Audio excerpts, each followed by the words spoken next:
ডাকসু ও জাকসুতে বৈষম্য বিরোধীদের বিপর্যয়, চ্যালেঞ্জের মুখে কি এনসিপি? ঢাকা ও জাহাঙ্গীরনগর বিশ্ববিদ্যালয়ের কেন্দ্রীয় ছাত্র সংসদ নির্বাচনের ফলাফলে ভরাডুবি হয়েছে বাংলাদেশ গণতান্ত্রিক ছাত্র সংসদ বা বাকছাসের। ১ বছর আগে যে তরুণদের নেতৃত্বে শেখ হাসিনা সরকারের পতন হয়েছে, মাত্র ১ বছরের ব্যবধানে সেই নেতৃত্বের একটা বড় অংশ কেন এমন পরিস্থিতির মুখোমুখি হল, সেই প্রশ্ন সামনে আসছে। শুধু বৈষম্য বিরোধী ছাত্র সংগঠনই নয়, চরম ভরাডুবি হয়েছে ছাত্রদল, ছাত্র ইউনিয়ন কিংবা বাম ছাত্র সংগঠনগুলোর প্রার্থীদেরও।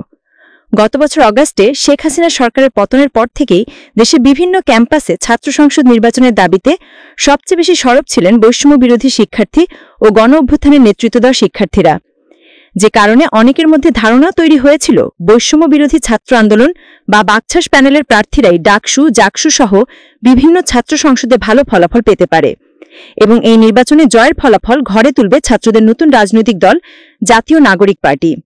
কিন্তু এমন ভরাডুবির পর বিষয়টি নতুন করে ভাবাচ্ছে এনসিপিকে। বৈষম্য বিরোধী ছাত্র আন্দোলনের সাবেক সদস্য সচিব ও বর্তমানে এনসিপির যুগ্ম সদস্য সচিব আরিফ সোহেল বিবিসি বাংলাকে বলেছেন, যদি বাকছাস এই ঢাকা ও জাহাঙ্গীরনগরে ভালো ফল করতে পারত, তার ইতিবাচক প্রভাব এনসিপির রাজনীতিতেও পড়ত। তবে তারা এটিও মনে করছেন যে গণ অভ্যুত্থানের পর বৈষম্য বিরোধী শিক্ষার্থীদের কিছু কিছু কর্মকাণ্ডের নেতিবাচক প্রভাব ছাত্র সংসদ নির্বাচনে পড়েছে, যে কারণে হতাশাজনক ফলাফল এসেছে ডাকসু কিংবা জাকসুতে। অন্যদিকে সারা দেশে বিএনপি নেতাকর্মীদের সন্ত্রাস, চাঁদাবাজি সহ বিভিন্ন নেতিবাচক কর্মকাণ্ডের প্রভাব এই নির্বাচনে পড়েছে বলে মনে করছেন বিশ্লেষকরা। আর নির্বাচনের ফলকে প্রত্যাখ্যান না করলেও বাম সংগঠনগুলো এমন ফলাফলকে একেবারেই স্বাভাবিকভাবে দেখছেন না, যে কারণে তারা এই কারণগুলো মূল্যায়নের কথাও জানিয়েছেন। বিশ্লেষকদের কেউ কেউ মনে করেন, দলীয় লেজুর ভিত্তিক ছাত্র রাজনীতির কারণে ছাত্রদল এবং কিংস পার্টি হিসেবে এনসিপির পরিচিতি তৈরি হওয়ার বিষয়টি বাকছাসের ফলাফলে প্রভাব ফেলেছে। শেখ হাসিনা সরকারের পতনের পর ঢাকা ও জাহাঙ্গীরনগর বিশ্ববিদ্যালয়ে ছাত্র সংসদ নির্বাচন আয়োজনের জন্য সবচেয়ে বেশি সরব ছিল বাকছাস ও বৈষম্য বিরোধী শিক্ষার্থীরা। বৈষম্য বিরোধী আন্দোলনের নেতৃত্ব যারা দিয়েছে, তারা ছাত্র সংসদ নির্বাচনে চমক দেখাতে পারলে এনসিপি রাজনীতিতে ইতিবাচক সাড়া ফেলবে এমন ধারণা এনসিপি নেতাদের মধ্যে শুরু থেকে ছিল, যে কারণে ক্যাম্পাসগুলোয় ছাত্র সংসদ নির্বাচনের দাবিতে যেসব আন্দোলন হয়েছে সেখানে নেতৃত্বেও ছিলেন বৈষম্য বিরোধী শিক্ষার্থীরা। কিন্তু ডাকসু নির্বাচনী প্রক্রিয়া শুরুর পর দেখা গেছে বৈষম্য বিরোধী শিক্ষার্থী ও এনসিপির কেউ কেউ আলাদা 3টি প্যানেলে নির্বাচনে অংশ নিয়েছে। পরবর্তীতে সেই বিরোধ মেটানোর চেষ্টা করলেও ডাকসুর কেন্দ্রীয় সংসদের কোনো পদেই জয় পায়নি বাকছাসের নেতৃত্বাধীন প্যানেল। অন্যদিকে জাহাঙ্গীরনগর বিশ্ববিদ্যালয়ের ডাকসু নির্বাচনে কেন্দ্রীয় সংসদের ছোট 2টি পদে জয় পেয়েছে বাকছাস প্যানেল।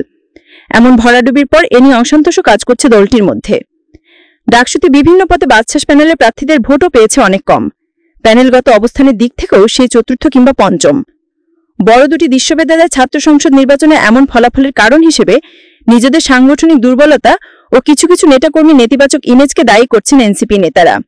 এনসিপির যুগ্ম সদস্য সচিব আরিফুল ইসলাম আদিব বলেন, একে তো প্রস্তুতি নেওয়ার ঘাটতি ছিল, অন্যদিকে বাকছাসের সাংগঠনিক কাঠামো ছিল দুর্বল, যে কারণে আশানুরূপ ফল পায়নি এনসিপি।